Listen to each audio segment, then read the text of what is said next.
This is the movie in which time is the only currency. Usually people live to 25 years.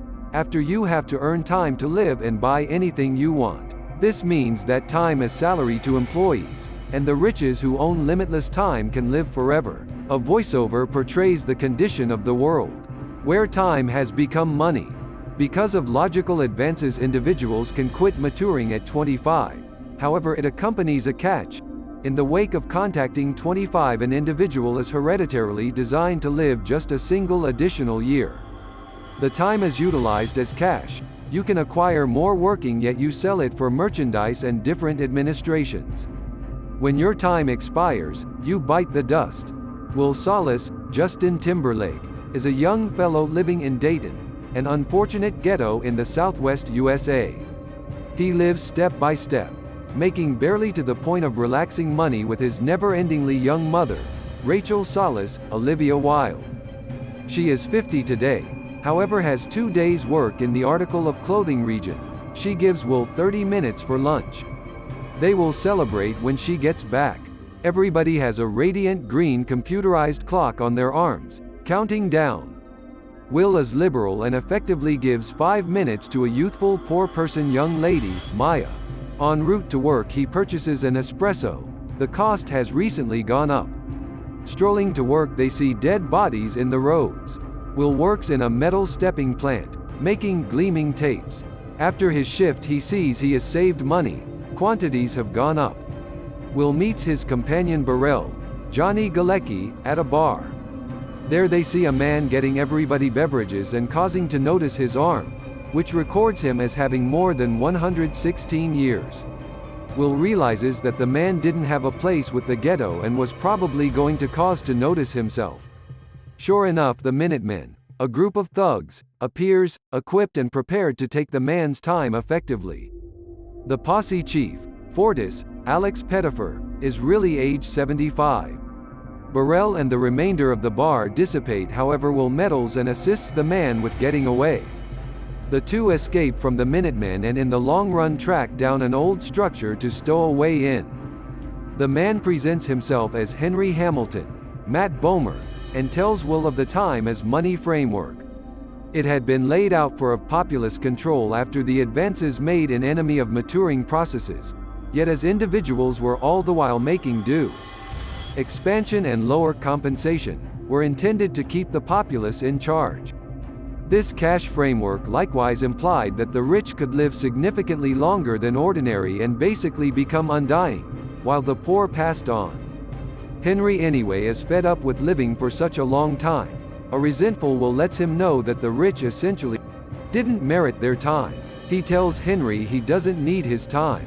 Reluctant to leave the discouraged man, Will offers to remain with the man until the morning. At sunrise, Henry relaxes to arresting Will. Will wakes alone, with the 116 years of time and a message telling him not to squander it. Through a window, Will sees Henry situated on the edge of the extension and understands the man intends to end it all.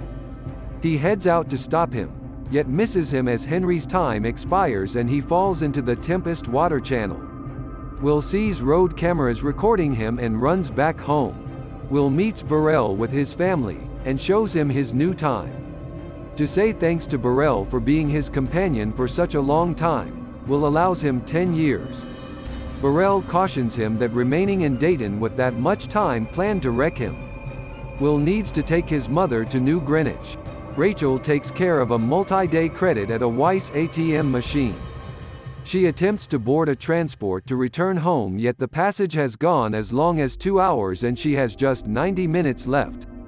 In a frenzy she needs to run. Will is holding up at the bus station, acknowledges something is off base and runs toward Rachel. They meet some in the middle between, yet past the point of no return, the mother kicking the bucket in the child's arms. Later Will calls a confidential stretch Lincoln limo to get him and take him to a more extravagant time region. He goes through 4 toll gates with moderate charges into a sparkling present-day yet inadequately populated downtown area, New Greenwich. He has tidied himself up to feast at a pleasant cafe. A young woman across the room pays heed. The server advises him to dial back, to mix in with the rich, and proposes a club close by. In the interim, Henry's body is found by the Watches, a collection of power similar as the police. Raymond Leon, Cillian Murphy, sees the road cameras and inspects the recording. At the point when he communicates shock at seeing Will's photograph, his partners inquire as to whether he knew the suspect and whether he had a crook record. Raymond remedies them, letting them know he didn't have a clue about the ongoing Will Solis, yet he knew the senior Will Solis. Watches are activated to find Will Solis. At the club, a tuxedoed Will meets Philippe Weiss, Vincent Kartheiser, seemingly the most extravagant man on the planet. At a high-stakes poker game, Will bets everything and emerges as victor, presently with north of 1,000 years. Philippe is dazzled, as is Sylvia, Amanda Seyfried, his lovely yet protected girl, the young lady from the cafe. Philippe welcomes Will to his chateau for another party, and somewhat to see Sylvia once more, Will concurs. Knowing to be ready, he buys a Panther E-Type and drives to the Weiss Chateau on the coast. There Philippe once again introduces him to Sylvia, as well as his significant other Michelle, Bella Heathcote, and mother by marriage, every one of the three of whom look a similar age because of their rich foundation. The ladies are trailed by monitors constantly, however Will persuade Sylvia to set free and have a great time. Feeling abused by her dad and his men, Sylvia concurs and the two go thin dunking in the sea. Sylvia concedes, wishing that she could frequently accomplish something wild and insane. Philippe had consistently limited his relatives, however, and sure enough he before long comes searching for her. Sylvia and Will figure out how to dress and make themselves adequate again when the Watches show up and stand up to Will. Raymond randomly reclaims the 1,000 years as they don't trust Will's story. Raymond hints he knew Will's dad and leaves. Will wards off different Watches and abducts Sylvia, getting away from out the house. Raymond invests in pursuing them, in any event, facing individual challenges that different Watches stayed away from. After a vehicle pursuit, Will figures out how to lose Raymond and gets away from back to the country with Sylvia, who argues to be given up. When they return to Dayton, the vehicle is destroyed in a snare set by the Minutemen. While Will and Sylvia stay oblivious, the Minutemen find that Will just makes some little memories left and was subsequently worthless. Sylvia anyway had about 10 years, thus they take hers, all things considered. The men are compelled to run before they could take all her time. Sylvia panics since she has never been diminished to having so brief period. Will tells her that she ought not be stressed, as customary individuals live step by step. All things considered, he carries her to find Burrell, trusting that he could give them some time. To his sorrow, he discovers that Burrell had smashed himself to death with his wealth, letting his significant other and infant be. Will figures out how to get them additional time by pawning off Sylvia's precious stone hoops, yet realizes it isn't sufficient. He calls Philippe and requests a long-term recover for Sylvia's return, to be shipped off the Time Government Assistance Office. Raymond pays attention to the call and cautions Will not to follow his dad's way. Will discovers that his dad's wrongdoing was not taking time but rather something substantially more serious. Raymond concludes where Will was stowing away and guarantees Weiss he would bring his little girl back securely. Freely's condo, he makes sense of his dad was an armed contender, with a stunt to win time challenges. He exhibits that you let the other win from the start, they get pompous and diverted similarly as the most recent couple of seconds run down. Then the arm can be flipped and the stream switched. The following day the payoff is neglected. Will shares with Sylvia that it was logical in light of the fact that her dad was forestalled by the Watches, however Sylvia saw it as confirmation that her dad couldn't have cared less about her. All things considered, Will chooses to let her go and advises her to settle on a decision to her loved ones. Since they were in the ghetto, all things considered, he likewise gives her a firearm to safeguard herself. They kiss, and similarly as they split with the goal that Sylvia can settle on her decision, Raymond shows up and almost shoots a clueless Will. A terrified Sylvia shoots Raymond, all things considered, and Will corners Raymond and endeavors to take as much time as is needed. Raymond anyway has very little, for it is watch practice to convey just a brief period to try not to be targets. Since Will was wanting to take Raymond's vehicle, he benevolently moves 4 hours of his own opportunity to him prior to seizing the dark Challenger vehicle and abandons him in the ghetto. Sylvia understands that utilizing a squad car was basically requesting consideration. They wind up ransacking another limo and traveler, a fair lady dressed like a prostitute. They discover that they had both been put on a needed banner with a prize of a decade to any individual who could achieve their capture. Philippe concentrates on an enormous guide of the world with hued lights and numbers. He guarantees his colleagues that his little girl wouldn't crash the ongoing monetary framework. A harmed Raymond figures out how to get away from the ghetto, verbally bothered the entire time, and meets with Philippe. Weiss endeavors to pay off Raymond into safeguarding his girl, yet Raymond lets him know that because of Sylvia's activities, a capture warrant will be set for her too. On the off chance that Philippe meddled and attempted to save his girl, Raymond will see him captured also. Will train Sylvia how to utilize a handgun. She offers to assist him with getting time. Will and Sylvia drive a defensively covered vehicle through a Weiss bank window and gather up many time tapes.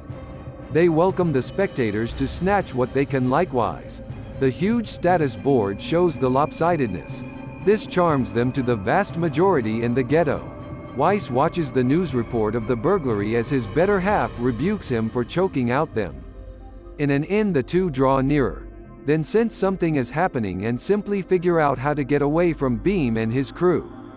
Beam alone takes after them over housetops in a running firearm fight, declining to let them go.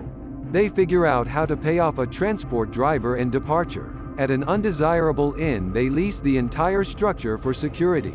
Fortis and his posse roust regular people until one concedes where he saw the two wanderers.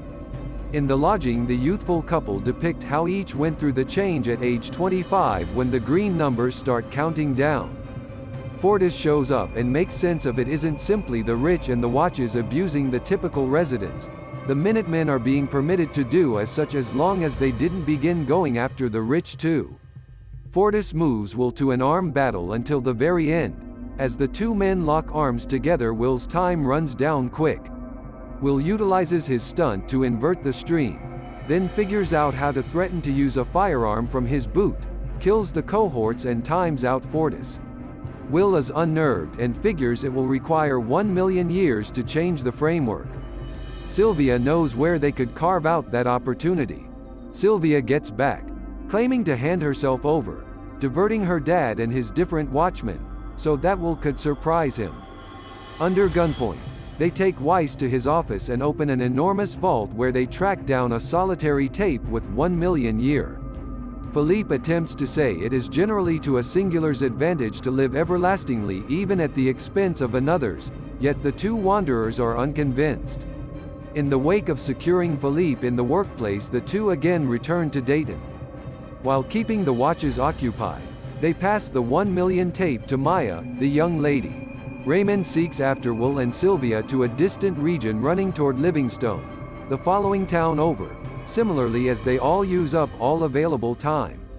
Will sees that Beam is a Dayton homeboy, a legit cop simply taking care of his business, yet the watch has neglected to get his routine set of expenses and bites the dust before them as he times out.